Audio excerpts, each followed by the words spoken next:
Muito boa noite a você que está acompanhando mais um Papo Ambiental. Estou aqui compartilhando na minha página Dantas Duarte no Facebook, né? Estamos transmitindo no canal JNT Web e pela página Dantas Duarte também. Compartilhar agora, acompanhe lá você, @DantasFoz. Uma página muito interessante, né? De um geógrafo que anda aí pela cidade, vai visitar as pessoas na beira de rio e discute assuntos ambientais que são muito pertinentes aqui à nossa sociedade, né? E aí, Ricardo? Ricardo é meu diretor, tá me dando uma mãozinha aqui, ó. Esse programa vai sair bem. Temos aqui convidados hoje, convidados muito especiais também da área do meio ambiente, que vão contribuir muito aqui para o nosso debate, né? Tá aí o Jussier Leite, bem-vindo, Jussier. Obrigado aí pela presença. Obrigado pelo convite, Dantas, Ricardinho, nosso amigo Ederson. Você é engenheiro ambiental, né, Jussier? Engenheiro ambiental. A gente vai falar um pouco mais sobre a profissão do engenheiro ambiental, né? Muita gente também tem interesse em ingressar nessa área. Falar um pouco de como é que foi o curso, né? Como é que é a atuação de um engenheiro ambiental. E o professor Ederson aqui, né? Que tem atuado muito nessa área. Chamo de professor assim que eu tô acostumado a ele sempre me emprestar o livro, né? Eu estar assistindo ele falar sobre algum assunto. Bem-vindo, obrigado pela presença. Eu que agradeço, boa noite a todos, você.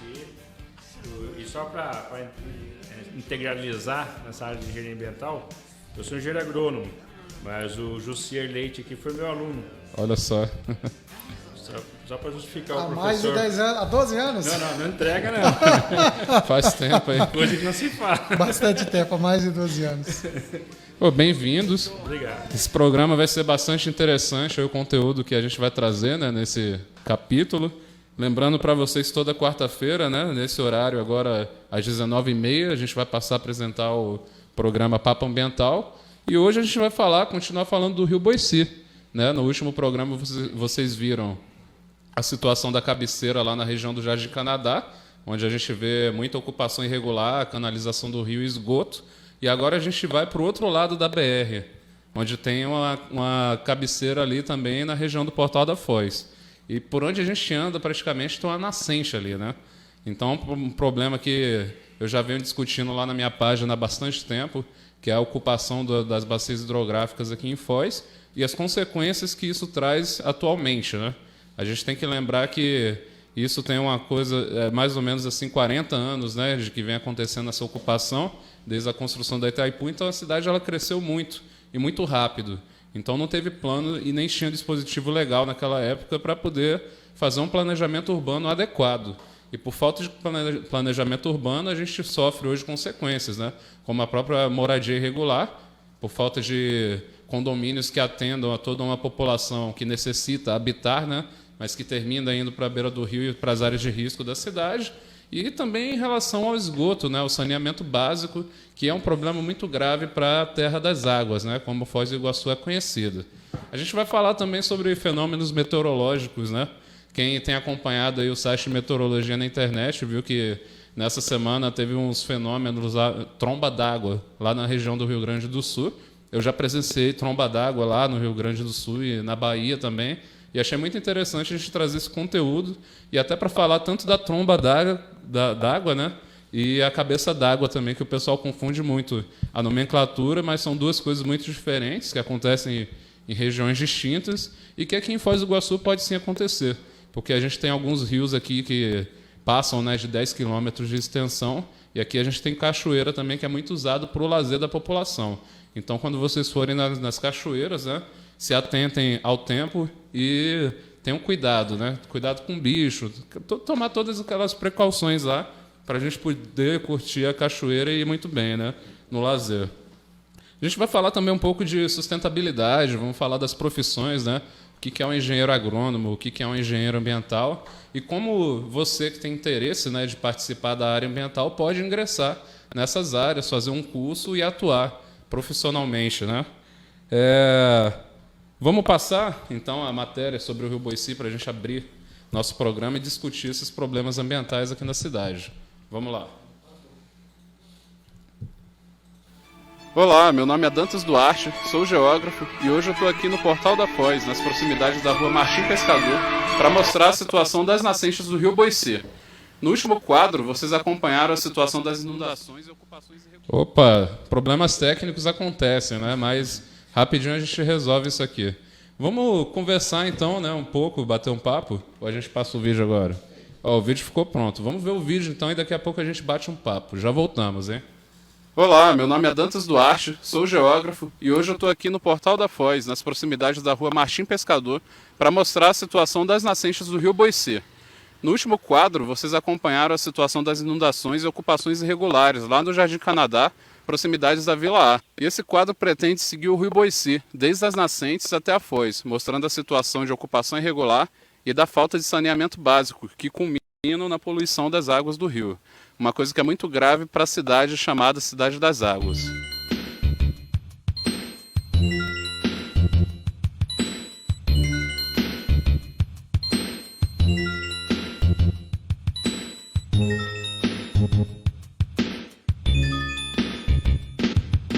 Estou aqui na casa do seu Rivaldino, que é vizinho da nascente que a gente estava mostrando agora, e ele tem até uma criação de tilápia aqui, e essa água vem de uma das nascentes do rio Boicê. O senhor tinha falado de uma situação muito séria, né, do pessoal que vem aqui e joga o lixo ali na área de nascente, né? O que o senhor acha disso?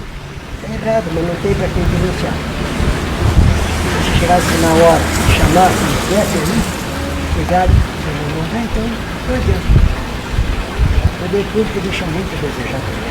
O senhor tinha falado que toda época de eleição vem algum político aqui apresentar projeto, né? Projeto. Era para ter um lago artificial. Era para ter um lago. Diz que é da Unimed. Mas isso aí que eu conheço é do comunista. Morto, diz que faz isso. Imobiliário foi isso. Era, né? É a mesma que os problemas. E desde então o terreno continua ali fechado, sujo. Não, é que até 2003 a prefeitura limpar. Depois o vizinho me fechou, ficou problema do outro lado. Ninguém mexe. E o senhor falou uma coisa muito séria, né? O mundo vai ficar sem água. Mas já está demorando a ficar tudo. Só que cabe a nós aqui cuidarmos, né, das nossas nascentes, né? Tranquilo, se não cuidar, aí de fome ainda demora mais a morrer, mas de cedo morre rápido. Ah, com certeza.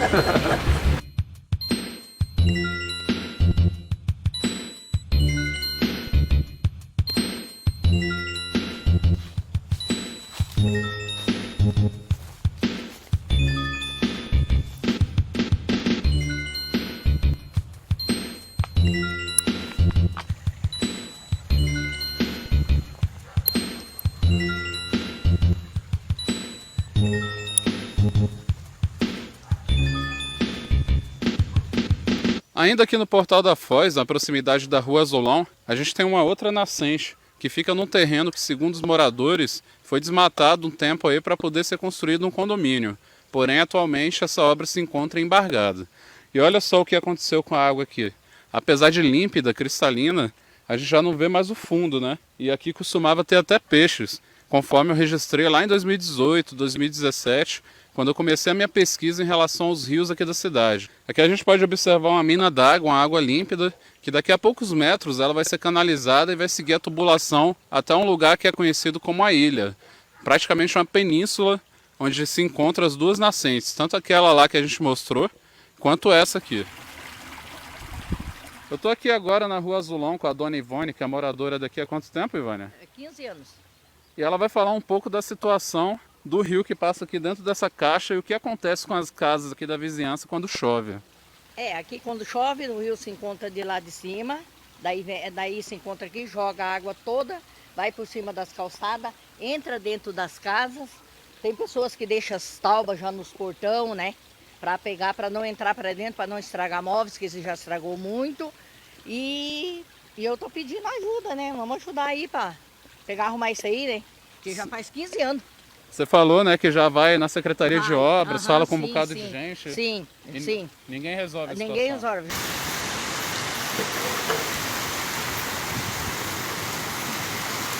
Tá virado aí, Verão. É muito ruim, né? A gente fica nervosa, nem dormir, não dorme à noite. Eu mesmo não durmo. Eu fico acordada até que para a chuva, porque eu tenho medo que entra lá para dentro da minha casa, né? Não é só na minha casa, na casa dos vizinhos, tudo aqui para baixo, né?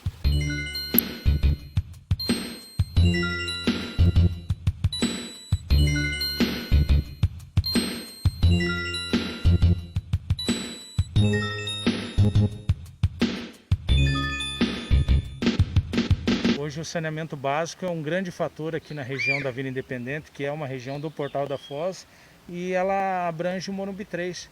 E nós temos batido nessa tecla. Hoje nós vemos até a nossa região recebeu muito asfalto, mas não tem uma galeria fluvial decente. Só prejudicou mais ainda o estado aqui, porque daí a água corre, vem para os rios, transborda, prejudica quem está na beira do rio Boici, nas margens aí. Então o principal é isso, moradia digna e saneamento básico. A gente sabe que o meio ambiente é muito importante para todos nós, saúde, esporte, educação, a gente depende do meio ambiente. E as pessoas têm que cuidar mais. A gente sabe, humildade não é a pessoa sujeira. A pessoa pode ser humilde, mas cuidar do lugar onde mora. A gente sabe, está aqui na margem do rio Boici, mas colaborem, não joguem lixo.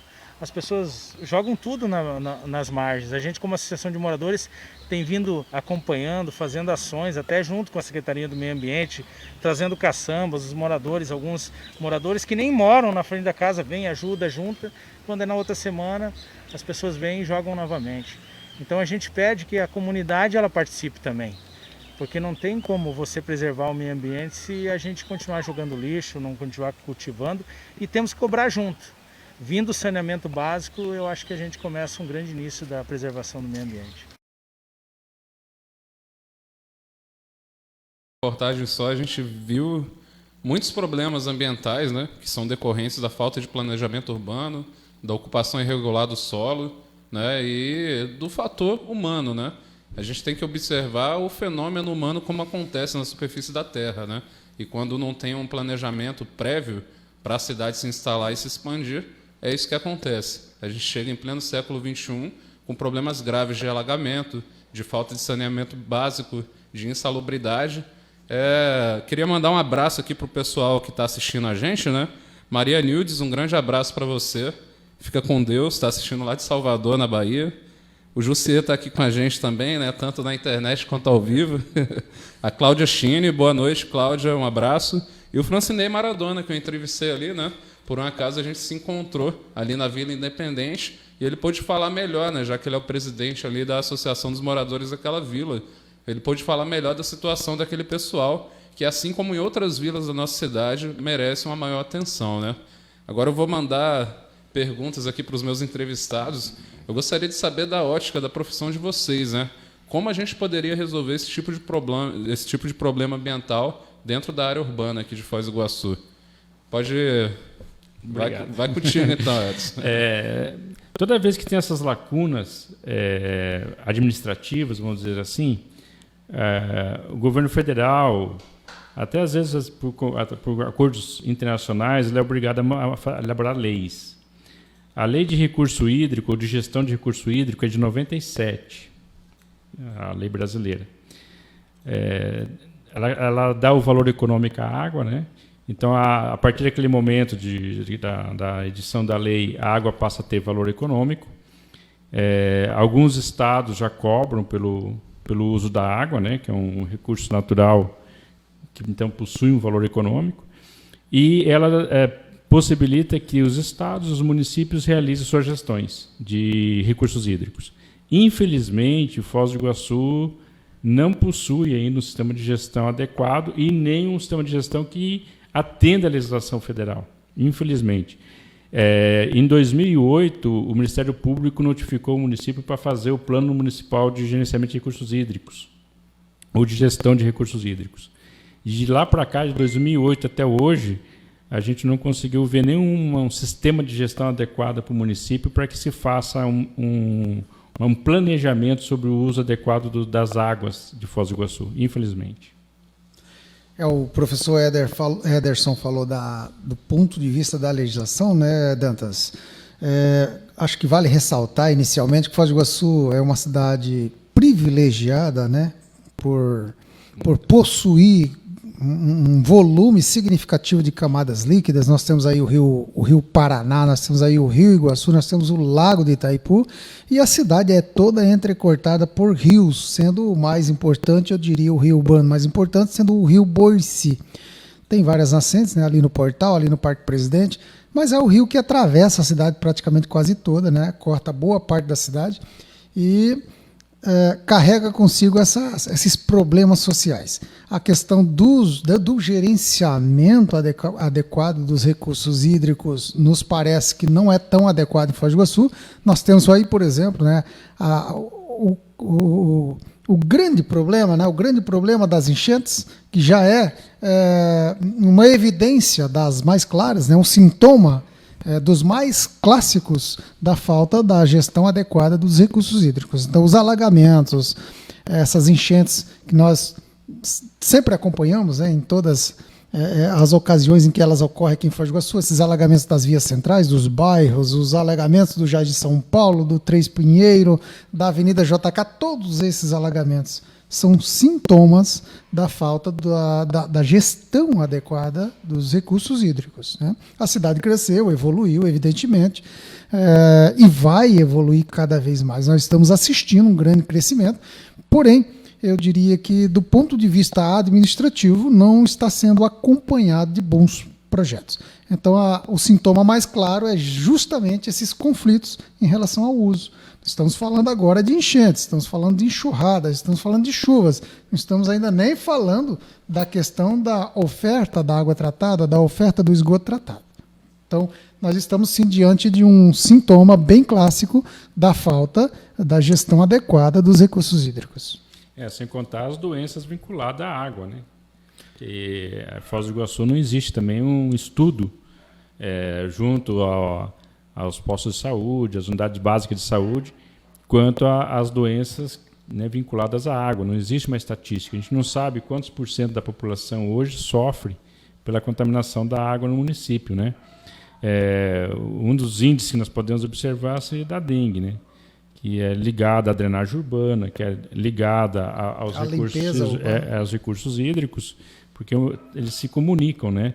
A parte de resíduo sólido com a questão de saneamento básico, com a questão de ocupação irregular de áreas hídricas, se relacionam.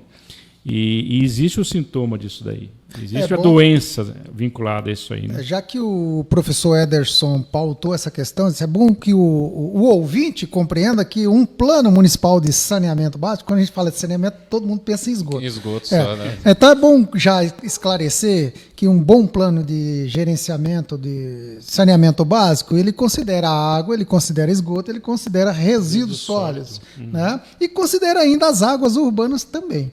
Essa questão da gestão das águas urbanas. Já um bom plano de recursos hídricos, ele concentra suas atenções em resolver essas grandes questões com as águas, principalmente das águas das chuvas, mas também das águas superficiais, das águas subterrâneas. Diga-se de passagem que Foz do Iguaçu, como eu disse já na primeira abordagem aqui, que Foz do Iguaçu é privilegiada porque nós estamos, né, nossa região Foz do Iguaçu e a boa parte da região oeste do estado do Paraná, nós estamos assentados em cima das bacias hidrográficas, das estâncias, né, das estâncias termais, que a maior parte da população não tem conhecimento, mas nós estamos assentados sobre essas estâncias termais, sobre esses recursos hídricos, que têm um valor inestimável, porém nós ainda não estamos, a gestão pública não está sabendo lidar, acredito que não está sabendo lidar adequadamente com isso. Nós temos aí o Aquífero Guarani, nós temos aí as águas subterrâneas e superficiais, nós temos o Lago Itaipu com seu grande potencial, por exemplo. Foz do Iguaçu não tem de que se preocupar, ou por que se preocupar com fornecimento de água potável. Por quê? Porque nós estamos ladeados por essa grande oferta, né, de água de boa qualidade, qualidade essa que não é disponível para a maioria das cidades brasileiras. Você vê, né, como que a gente aqui é privilegiado, né, José, em relação à quantidade da água, mas em qualidade, infelizmente, é mínima, né? A gente tem que lembrar que o próprio Lago de Itaipu, ele recebe lá o rio Tietê, que corta a cidade de São Paulo, né, e deságua lá perto da cidade de Três Lagoas, no Mato Grosso do Sul, e segue tudo para cá, né? Tirando isso, a gente tem a questão urbana da nossa própria cidade que carece de saneamento básico. E uma pergunta que eu queria lançar, antes de lançar aqui a pergunta do pessoal que está assistindo a gente, é se isso se resolve puramente com obra, né? E se obra, canalizar rio, realmente é uma solução viável e, como eu posso dizer assim, Se não é uma solução arcaica, né? Eu vejo como uma solução arcaica. Mas qual que é a ótica de vocês em relação a isso? Eu vejo assim, o planejamento urbano ele tem que ser feito de tal forma que, primeiramente, atenda a população. Existe hoje os jardins de chuva, não sei se já ouviu falar sobre jardim de chuva, né? Então, existe hoje muita tecnologia simples, né? Muito mais viável do que a canalização de um rio, para você solucionar o problema de enchentes ou de alagamentos, né? O jardim de chuva é um belo exemplo disso. Quem quiser procurar na internet sobre o jardim de chuva, hoje tem muito material sobre o tema, né? Quem quiser ir ali no Jardim São Paulo, também ali perto do lago, na quadra do lago, tem um jardim de chuva ali. Um exemplo. É um dos únicos assim que eu vi pela cidade. Serve só de exemplo, infelizmente. Nem modelo a gente pode dizer que seja, né? Então, assim, eu vejo que a gestão pública, a Secretaria Municipal de Meio Ambiente deveria ter mais atenção. Hoje nós temos em torno de 27 bacias hidrográficas em Foz do Iguaçu. Então, como o José estava comentando que nós somos bem servidos em água, nós somos mesmo, são 27 bacias.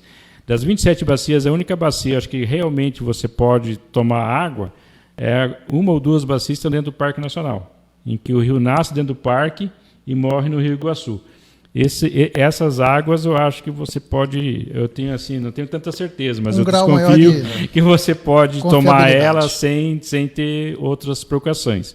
Já o restante complica, né? Nós tomamos uma água do rio Tamanduá também, né? Que tem o rio Tamanduazinho que passa ali atrás da área industrial.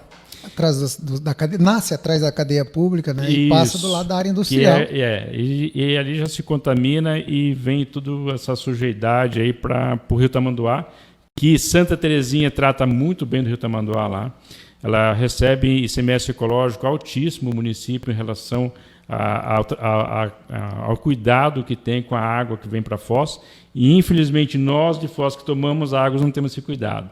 E estamos desleixados em relação ao rio Tamanduá. Então, as duas fontes de água de Foz do Iguaçu seria o lago, que, como disse captação para consumo humano. Para consumo humano. Como disse o Dantas, vem do Tietê. O grande problema nosso de tratamento de água é que não existe um tratamento para retirar poluentes químicos da água. A Sanepar não tem equipamentos dimensionados e equipamentos que funcionem, que têm eficiência para retirada de contaminantes químicos. Então, tu imagina a quantidade de anticoncepcional, por exemplo, que é jogado na água via a urina, né? Tanto de animais quanto das pessoas. E esse anticoncepcional é um hormônio e está na água e não tem como tirar da água. Daqui a pouco está todo mundo estéril. Ou afeminando, né? Então, assim, igual já aconteceu na Inglaterra. A Inglaterra, quando estava tomando água do rio contaminado, aconteceu isso. Deu problema não só água do rio contaminado, eles estavam fazendo uso de água do esgoto sanitário. E teve esse problema de retirada de hormônios. Eles não conseguiram tirar o hormônio da água e a Inglaterra estava ficando com um problema sério de saúde pública até, devido à questão de hormônio feminino em excesso nos homens, né? E acarretando alguns problemas. Então, eles tiveram que mudar todo o sistema deles lá de gestão de água por causa disso daí. Então, aqui no Brasil, aqui em Foz do Iguaçu, como a gente não tem problema igual da Inglaterra, que lá só tem um rio praticamente, quanto o país, aqui nós temos só em Foz 27 bacias hidrográficas, então o nosso panorama é um pouco diferente. Então, a gente trata a água de uma forma desleixada, do meu ponto de vista, devido à abundância. Exatamente. Tanta água que nós temos que nós desperdiçamos e não damos o real valor a ela. E não só a população, como os agentes públicos ligados a isso. Por exemplo, nós não temos hoje dentro do município uma disciplina de educação ambiental a nível municipal, na grade curricular dos estudantes, em que leva em consideração os temas dos recursos naturais, como água, ar, o solo que a gente pisa em cima. A gente vê alguma coisa nas aulas de ciências, mas é uma pincelada. Superficial. Muito. E, embora o município tenha uma reserva financeira muito forte em relação à educação ambiental, para você ter uma ideia dos contratos da Vital e do contrato da Sanepar, 0,5% do valor desses contratos vão para a educação ambiental do município. Então, o recurso tem. O que falta é a gestão do recurso, a gestão de pessoal, criar uma boa grade curricular sobre o tema, não levando em consideração bandeiras ideológicas, mas sim a parte científica, né? Levar para os alunos a parte científica da parte do ambiente. Eu acho isso que está faltando. E a gente tem profissionais de gabarito aqui no município, né, que podem contribuir dentro da área da educação ambiental. E sem falar no trabalho de campo em si, né, porque campo não falta aqui, né, para falar de meio ambiente. Foz do Iguaçu tem um polo educacional muito forte nas áreas das ciências ambientais também, né? Tem vários cursos. Nós temos aí a UDC, que forma profissionais na área ambiental. Nós temos a Uniamérica, que forma profissionais na área ambiental. Nós temos a UNILA, que forma profissionais. Enfim, nós temos um polo educacional muito importante que oferta conhecimentos na área de meio ambiente, nas áreas de ciências naturais. Então, a própria UTFPR e outras, a Universidade do Brasil, que faz especialização dentro do campus ali Do IF? do PTI. Então, essas universidades federais, principalmente, ofertam especializações nas áreas de ciências e ciências naturais. Então, Foz do Iguaçu tem oferta e bons profissionais. Pois é um problema que a gente vai ter que lidar, né, daqui para frente, mas uma coisa que não se resolve também da noite para o dia, né, já que é uma questão também de políticas públicas, principalmente habitacionais, que precisam ser resolvidas aqui em Foz do Iguaçu, né. Uma das reclamações que eu mais ouço quando eu vou em comunidade, né, ver a situação dos rios e ver a situação do pessoal lá, é o tempo de cadastro na Foz Habita, né, coisa assim em torno de 20 anos, que soa como um absurdo isso aí, né, e a redundância.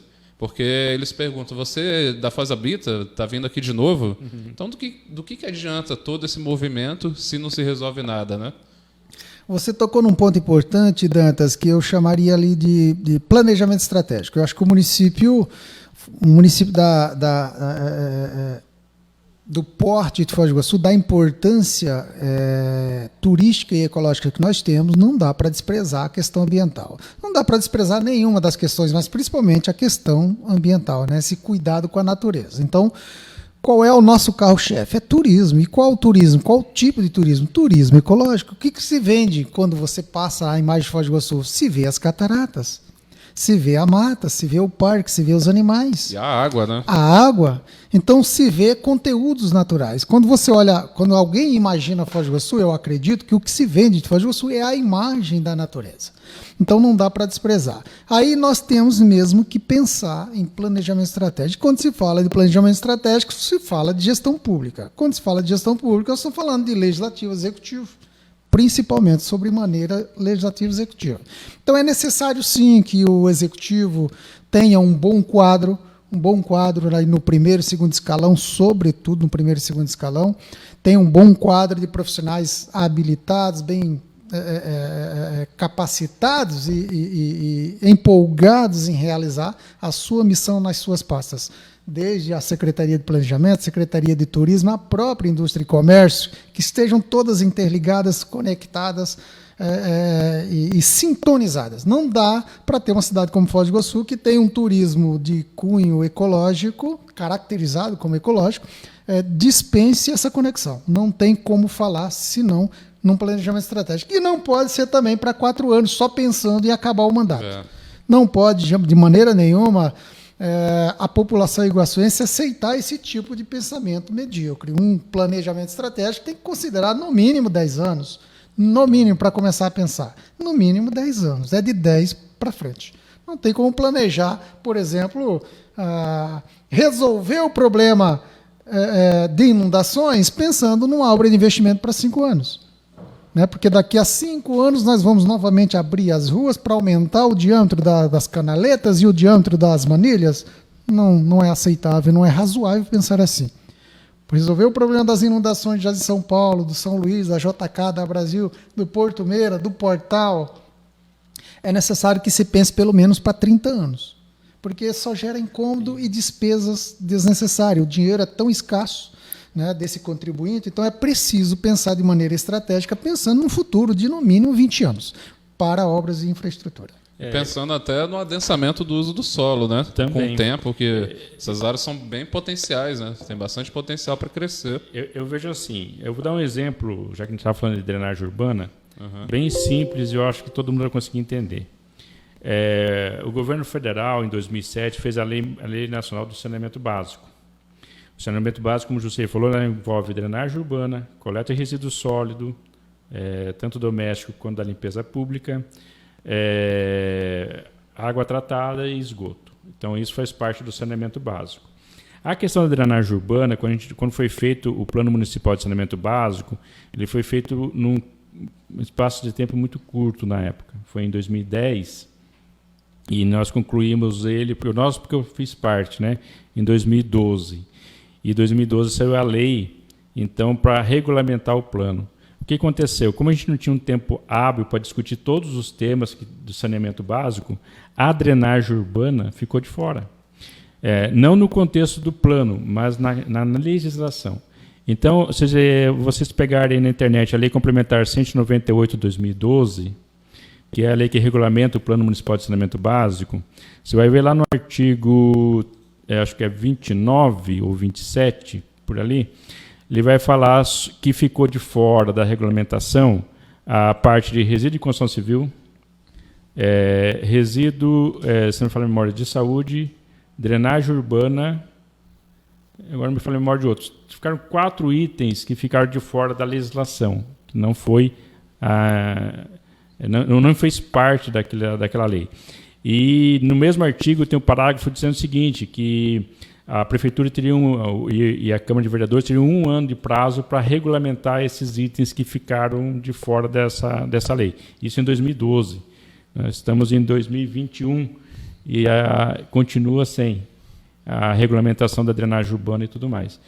Então, se você tem um processo de estudo, que é o Plano Municipal de Saneamento Básico, é um processo de estudo. Você faz um diagnóstico, um prognóstico, né? O próprio lei diz que tem que ser no mínimo para 30 anos. Então, daí tem umas falhas desse tamanho, né? O próprio Plano de Saneamento Básico, de 4 em 4 anos, deveria ser revisto. Até hoje, não houve uma revisão dentro do processo legal. Dentro do devido processo legal, não houve nenhuma revisão do Plano Municipal de Saneamento Básico. E não houve regulamentação daquilo que ficou fora da Lei Complementar 198 de 2012. Então, o próprio legislativo, o próprio executivo, eles não dão a devida importância para as questões de convivência do cidadão de Foz do Iguaçu. Porque a questão de drenagem, a questão de lixo, a questão de água tratada, coleta e tratamento de esgoto, é do nosso dia a dia. Faz parte da nossa vida. E deixar isso de fora é um desrespeito. Além de ser uma má gestão e de a gente sentir na pele os problemas que ocasionam isso aí, eu acho que é um desrespeito ao ser humano, acima de tudo, né? Com a palavra, José, quer comentar? Eu acredito assim que quando a gente fala de meio ambiente, existem muitos temas. Você está observando aí que o internauta está enchendo de perguntas, né? Quando a gente fala de gestão ambiental, existem tantos temas importantes. O professor Ederson apenas comentou alguns itens de uma lista generosa de itens que ficaram de fora dessa regulamentação àquela época, né? De lá para cá, o mundo evoluiu, nós evoluímos e muitas necessidades foram surgindo. Então, com certeza, quando eu fui um dos que participou dessa elaboração inicial do Plano Municipal de Gerenciamento de Saneamento Básico, que inclui gestão de resíduos, gestão de águas, esgoto e etc. Naquela ocasião, nós não tínhamos uma incidência muito elevada por exemplo, de enxurradas. Não tínhamos mesmo. Mas nós tínhamos consciência de que era necessário acabar com o lixão a céu aberto. Era necessário criar um aterro sanitário com boa qualidade de gestão.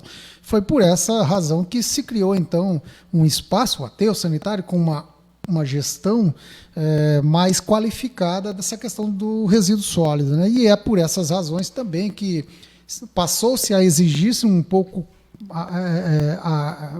ainda mais da questão do tratamento do esgoto, da questão do tratamento, ampliar a oferta de tratamento de esgoto, ampliar a oferta de água tratada para todas as pontas de rede, ou seja, para tentar alcançar 100% da população servida com água tratada e com esgoto tratado. Não se conseguiu chegar a 100%, porém, vem se evoluindo, sim. Mas, assim, eu acredito que existem vários temas ainda pendentes, né? Existem, sim. A questão do resíduo, ela não está consolidada. Ela está bem encaminhada, mas não está consolidada ao longo, praticamente, de 10 anos. Não está consolidada. Nós ainda temos descartes irregulares em beiras de rio, em beiras de vales, e áreas úmidas, em vias públicas. Qualquer cidadão pode andar ali numa periferia mais afastada e constatar que nós temos depósitos irregulares, queimadas irregulares, cortes, desflorestamentos irregulares, despejos de esgoto irregular. Nós temos uma série. Todos os dias chegam queixas para os órgãos públicos atenderem denúncias de irregularidades relacionadas ao meio ambiente. Então, existem muitas questões, e aí eu volto talvez na tua primeira pergunta. Como resolver esses problemas? Só com infraestrutura? Só com obras e recursos? Não. Mas principalmente com a integração da educação, da formação da consciência, da sensibilização do cidadão. Lá no primário, lá no ensino fundamental, aplicando aquela verba que foi destinada para chegar a ter essa camada mais jovem da sociedade, que, oxalá, que quando se tornarem adultos já tem um nível de consciência e sensibilização mais aflorada em relação ao cuidado com o meio ambiente. Eu acho que tem que ser compartilhado. Nós temos que ter, sim, fiscalização acompanhada de educação e acompanhada de responsabilização. Faço das suas palavras as minhas, porque eu acredito veementemente nisso aí, né? Uma política pública integrada e que abranja todo o território do município, né?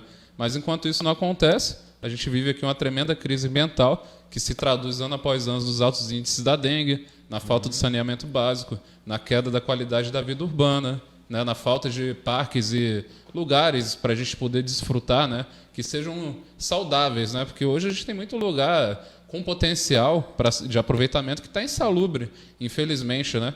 Uma coisa que eu falo muito é a situação da trilha do Vietnã. É uma trilha muito frequentada pela população ali da região da Vila A, mas que carece de estrutura, né? Mesmo sendo frequentada e sendo tão importante porque é a cabeceira do Rio Jupira. Uma área muito rica e muito bonita, até do ponto de vista geoturístico, né? Porque a gente tem cascata e tudo mais ali dentro. Mas vamos falar com o pessoal aqui que também está comentando, está tendo bastante participação hoje. Queria agradecer mais uma vez para vocês que estão aqui acompanhando o Papo Ambiental. Esse programa que quer discutir mesmo o meio ambiente de forma técnica, né? Trazer conteúdo para a gente ter subsídio para ir adiante e sair dessa crise ambiental aqui na cidade de Foz do Iguaçu. O Gilberto aqui mandou uma boa noite. Boa noite, Gilberto. Que bom que você está aqui. Você deixou um comentário, né? Como podemos exigir essa adequação? Se você pudesse refazer a pergunta, eu perdi o fio da meada, né? Em relação a que você está se referindo. O J. Paulo ele diz aqui, ó, alguém já pensou em um grande projeto em revitalizar o Rio Boici? Dá para fazer tantas coisas no trajeto do rio.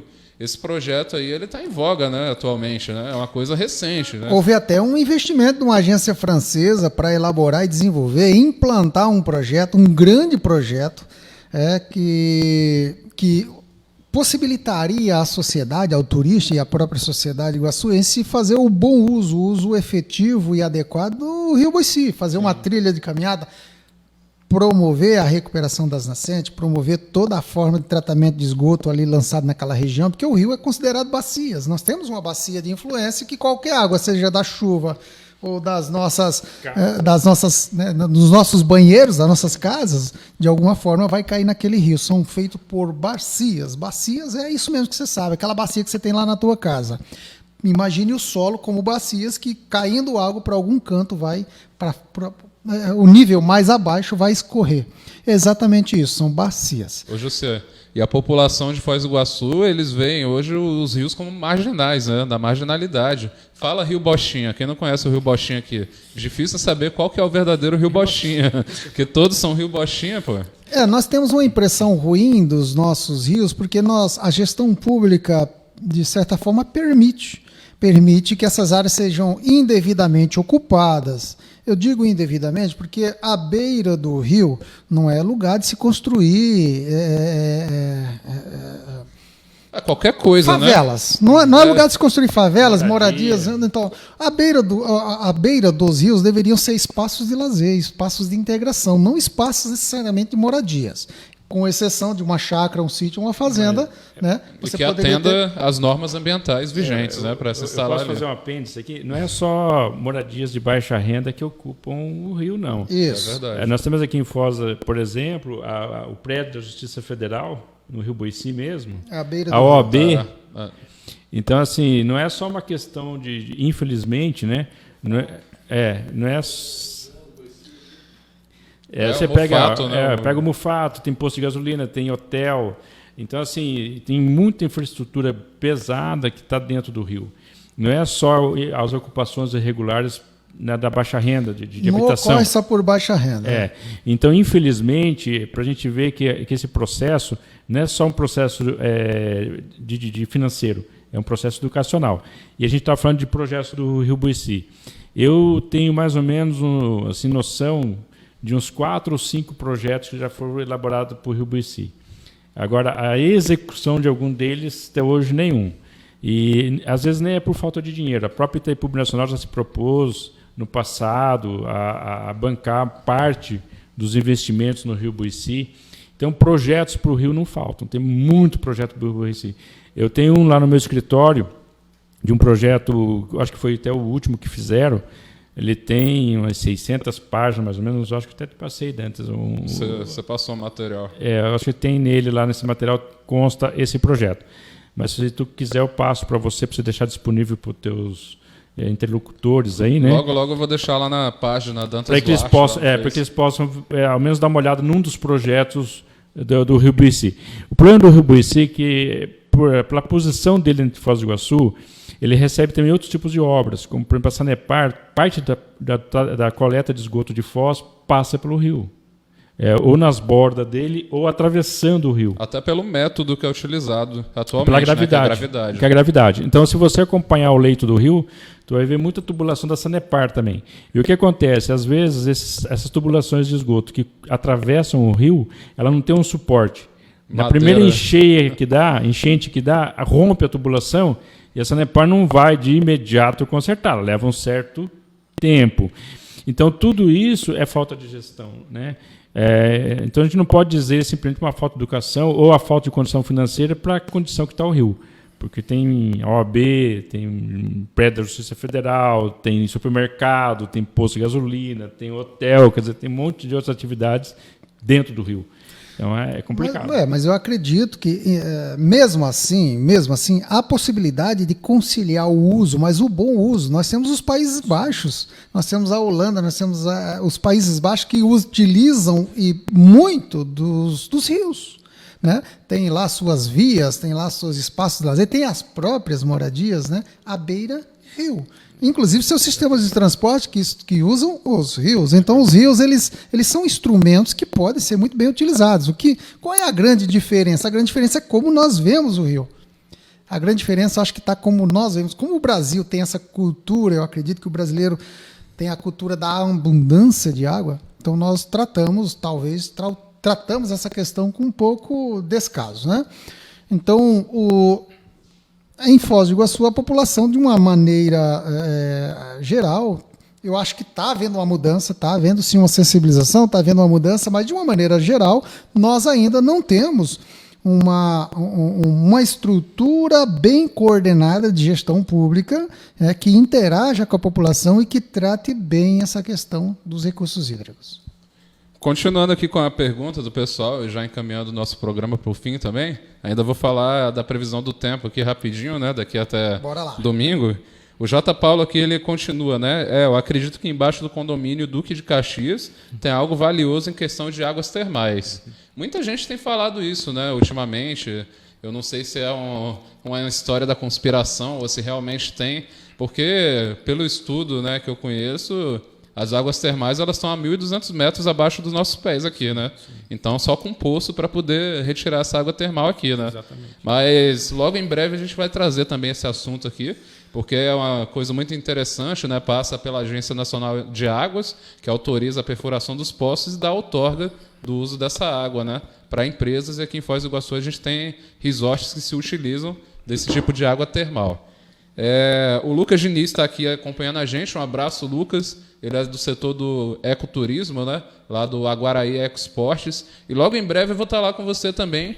E já deixo aqui aberto espaço para você vir participar do programa, né? Falar do ecoturismo, né? Já que a gente tocou nesse assunto. Tá tudo ligado. Tá tudo ligado, é meio ambiente. A Sueli Martins está a ver com a gente. Boa noite, Sueli. Grande abraço, obrigado por estar acompanhando, tá?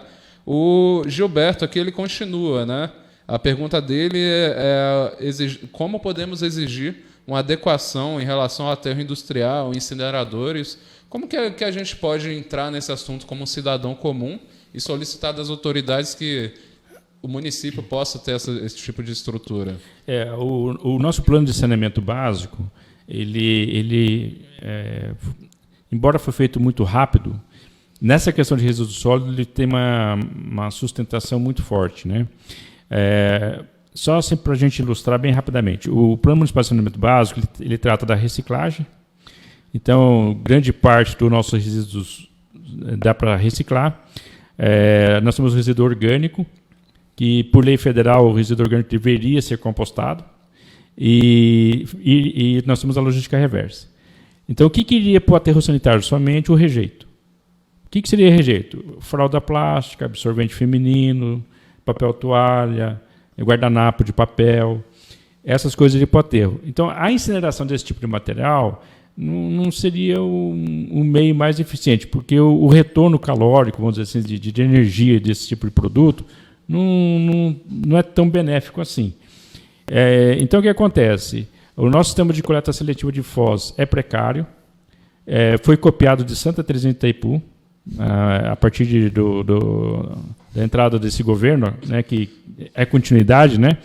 Então, o que acontece com a coleta seletiva? Por exemplo, Foz do Iguaçu, nós temos a COAF, que é a Cooperativa dos Agentes Ambientais, nós temos uma associação de catadores e nós temos autônomos, que são pessoas que pegam um carrinho e vão para a rua coletar resíduo e tem muitos que armazenam em suas próprias casas. Se você andar nos bairros de Foz do Iguaçu, você vai ver muito resíduo estocado em residência. E não se tem um cadastro disso no município. Santa Terezinha não tem esse problema. A área urbana de Santa Terezinha é menor que Três Lagoas. Então, o problema lá é outro. Formar uma cooperativa, não tem catador autônomo, a área urbana bem pequena. E aqui em Foz do Iguaçu, o nosso sistema de coleta deveria ser, ou ao menos está no plano, uma coleta mecanizada. Então, como é que seria? Tinha os containers coloridos. Para vocês terem uma ideia, Toledo faz isso. É um município infinitamente pequeno. Até tem um porquê de ser. Foi criado em 2018 a HEMA. A HEMA é como se fosse a GAECO, só que na questão de meio ambiente. Quem quiser procurar no Google sobre a HEMA. E o escritório regional do oeste do Paraná da HEMA está em Toledo. Então, não é à toa que a parte de coleta de resíduos, tratamento, lá é mais um pouco eficiente do que aqui, até também porque o tamanho da cidade é infinitamente menor. Mas aqui nós temos esse problema. A coleta deveria ser mecanizada por quê? Vocês imaginam quantos caminhões são necessários rodar a Foz do Iguaçu para coletar todo o resíduo reciclado? E outra, o resíduo deveria ser separado. Plástico, papel, metal, deveria ser separado. E a coleta deveria ser separada, para facilitar na triagem. Então, o que acontece? Quando chegaria nos centrais de triagem, o processo seria muito mais rápido, precisaria menos equipamento, menos mão de obra, e daí seria só para enfardar e já estocar. E como não se tem essa separação, vai muito resíduo para dentro dos barracões que não são recicláveis. E põe até em risco quem manuseia, né? Igual não só isso. Um caso de uma pessoa que se cortou com tubo de TV, né? Se perfura com agulha. Outro problema que tem é incêndio. Se você pegar os barracões de Foz do Iguaçu, da triagem de resíduo, todos eles, ou grande parte deles, eu acho que de 9, 7 pegaram fogo. Por quê? Porque vem resíduo que não é reciclado, eles colocam no canto do barracão e vão armazenando. Uma hora aquilo fermenta, produz gás e às vezes até uma autocombustão. E isso é real. É só conversar com o Corpo de Bombeiro de Foz, que eles têm a Defesa Civil, todos eles têm as informações sobre os incêndios em barracões dos reciclados em Foz do Iguaçu. Então, a gestão aqui deveria ser, primeiro, mecanizada, para diminuir a mão de obra, diminuir o número de caminhões circulando, Essa coleta, então, deveria ser por produto, armazenar, quando entra no sistema, já entra de uma forma mais limpa, mais organizada, fica mais fácil de trabalhar. O produto tem maior valor econômico, porque se você mistura todo tipo de resíduo, você acaba contaminando os reciclados, você perde preço, perde, né, o valor econômico do produto. Então, veja assim, a gestão deveria ser diferente. Copiaram de Santa Terezinha para Foz, não serviu. Porque, como falei, aqui tem até catador autônomo, lá não tem. Não tem cadastro do catador autônomo. Ninguém sabe para onde ele leva, o que ele faz com o seu resíduo. E, como eu falei, a logística reversa aqui em Foz é zero. Né? A gestão de logística reversa aqui, infelizmente, é zero. Quem quiser entrar na internet e procurar sobre logística reversa no site do Ministério do Meio Ambiente, vai encontrar lá os dados, informações, os acordos setoriais, tudo certinho. Infelizmente, aqui em Foz a gestão não funciona. O Ederson comentou de uma questão muito séria, que é justamente a coleta seletiva. Eu acho assim, Foz do Iguaçu foi pensado, né, para possuir, para adotar um sistema ideal de coleta seletiva dos resíduos. E para ir para o aterro sanitário, somente rejeitos oriundos das residências ou domiciliares, da limpeza doméstica, da varrição lá do quintal, etc. Não era para ir nenhum outro tipo de resíduo. Então, como sabemos, os resíduos são classificados por várias origens, vamos dizer assim. Por exemplo, o resíduo da construção civil. Até hoje o aterro recebe resíduo de construção civil. O resíduo da poda, até hoje, recebe o resíduo da poda. Se você camuflar uma carga de gesso debaixo de uma caçamba, o aterro sanitário vai receber uma carga de gesso. Uma carga de amianto, da mesma forma. E então, tem tempo, né, ali, né? Tem tempo de vida útil. Nós estamos falando de mais de 10 anos na tentativa de implantar a gestão ideal, de fazer funcionar, de executar, né, a gestão ideal da questão dos resíduos. Não estou falando só do item resíduo por enquanto, nem esquecemos outros problemas, falando só de resíduo no momento. Não funciona. Não funciona porque existe uma cultura ainda pouco evoluída no sentido da coleta seletiva, no sentido da... E o cidadão, por outro lado, na outra ponta da corda, reclama de que ele faz a separação na casa dele, mas o caminhão mistura tudo novamente. E assim sucessivamente. Os argumentos são os mais diversos para justificar o porquê não funciona adequadamente a coleta seletiva, na sua plenitude não funciona. Porque, primeiro, que no aterro sanitário, se você levar, vai receber. Qualquer resíduo que você levar lá, praticamente... Até cachorro morto. Não, animais mortos, pode... José, mas esse é um assunto assim que com certeza vai dar um outro capítulo do Papo Ambiental e tenho certeza que você está desde agora convidado para vir aqui para a gente discutir. Daria para discutir só resíduos, só né? Resíduos gestão sólidos, de resíduos sólidos, né? Ou líquidos também.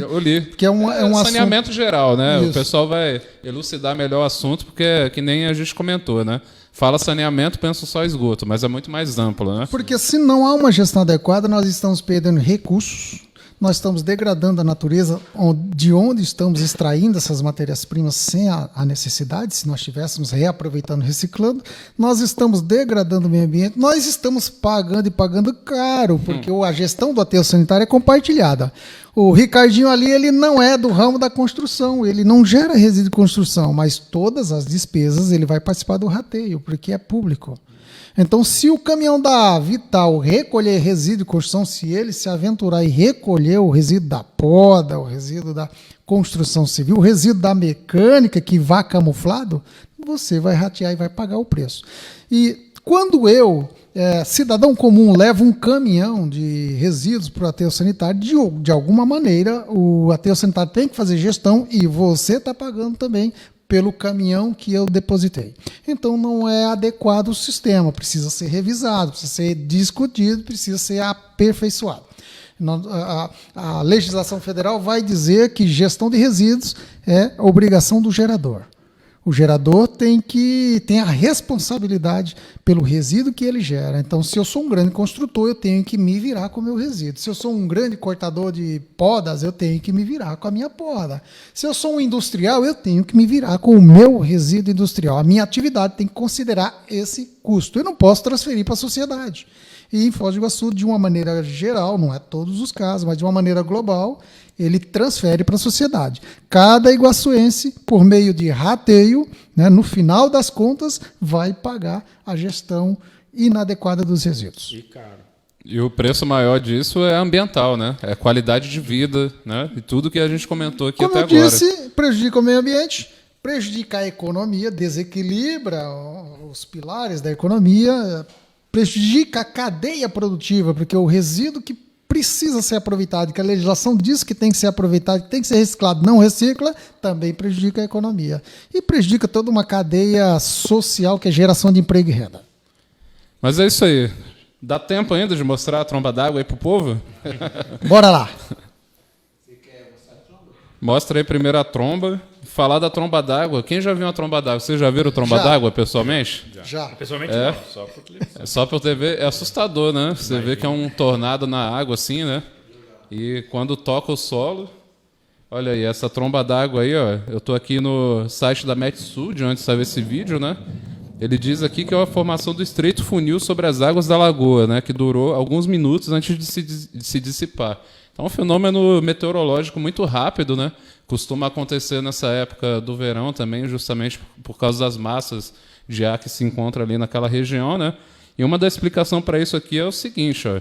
Com a presença de nuvens carregadas, gerada pelo calor e a umidade alta, sob ambiente de maior vorticidade, que causa o vórtice ali que vocês estão vendo, o cenário se torna propício para a rotação e formação destes funis, que ocasionalmente podem evoluir para um tornado de baixa potência.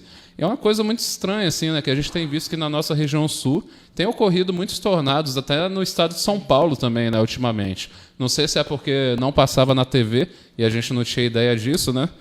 E tem um outro vídeo também, que é o que o pessoal confunde, né? Tromba d'água e cabeça d'água é a mesma coisa? Vamos mostrar aí o que é uma cabeça d'água. Não é a mesma coisa. O rio está aí, né? Provavelmente ele tem alguns quilômetros de extensão. E em um determinado ponto do rio chove, né? Isso acontece muito assim nessa época do verão também, aquelas cúmulos nimbus, né? Chuvas potentes e localizadas. E o fluxo da água do rio ele vai ser direcionado justamente, né, José, que você estava falando, da bacia hidrográfica. O rio é o canal ali onde toda a água da bacia se encontra e vai fluir por esse leito aí. E essa água chega assim com bastante velocidade.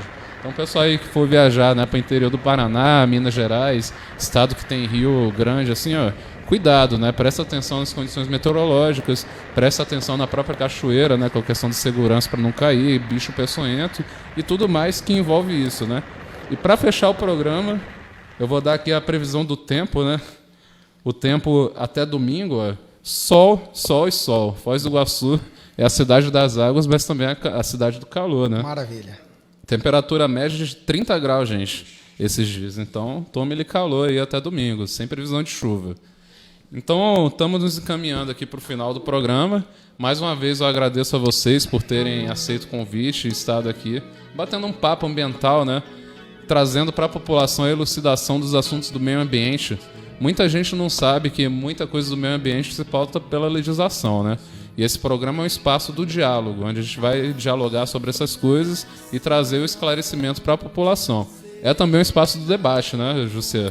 Logo, logo vou convidar aqui autoridades também e outras pessoas do ramo para a gente poder debater, né, e incrementar aí o assunto ambiental para a população. É importantíssimo. Importantíssimo esse canal. Muito obrigado pelo convite, né, Dantas? Realmente os mais diversos temas eles precisam ser discutidos. Nós não somos donos da verdade, nós estamos expondo aqui uma pincelada do nosso ponto de vista. Então, certamente um economista vai dar um ponto de vista interessante, um ambientalista, enfim, as mais diversas áreas de formação vão trazer contribuição e precisa trazer contribuição para que haja a integração do conhecimento e da resolução dos problemas. Obrigado, José. Faço as minhas as palavras do José. Obrigado pelo convite. Foi muito interessante o espaço e o tempo e o aproveitamento dele. Obrigado. Obrigado, professor. Lembrando aqui que as portas estão abertas para vocês retornarem e a gente continuar, né? Esse debate que não tem fim, na verdade, né? Enquanto o meio ambiente estiver com problema, a gente vai estar batendo em cima aí desses assuntos. Ótimo. Só antes de fechar, meu diretor aqui já está bem apressado. Siga aí a página Dantas Duarte no Facebook e no Instagram, @DantasFoz. Tô no Twitter também de uma maneira meio tímida, mas vou passar a usar mais o Twitter. Me acompanha também lá no YouTube, meu canal. Essa entrevista de hoje vai estar lá no canal a partir do fim de semana. E uma novidade muito interessante, né? O canal SSC Foz do Iguaçu, onde eu coloco lá com o Walter Desais vídeos de drone aqui da cidade. A gente está acompanhando agora a construção da segunda ponte entre o Brasil e Paraguai, né? Que com certeza vai transformar a nossa cidade aqui, vai trazer muitos benefícios, tanto para a nossa cidade quanto para o estado e para o Mercosul em geral. Então bota lá no YouTube SSC Foz do Iguaçu, se inscreve lá, ativa o sininho e fique por dentro aí do acompanhamento da obra da Ponte da Integração. Um grande abraço para vocês, um beijo no coração e até o próximo Papo Ambiental. Tão triste são lágrimas na inundação.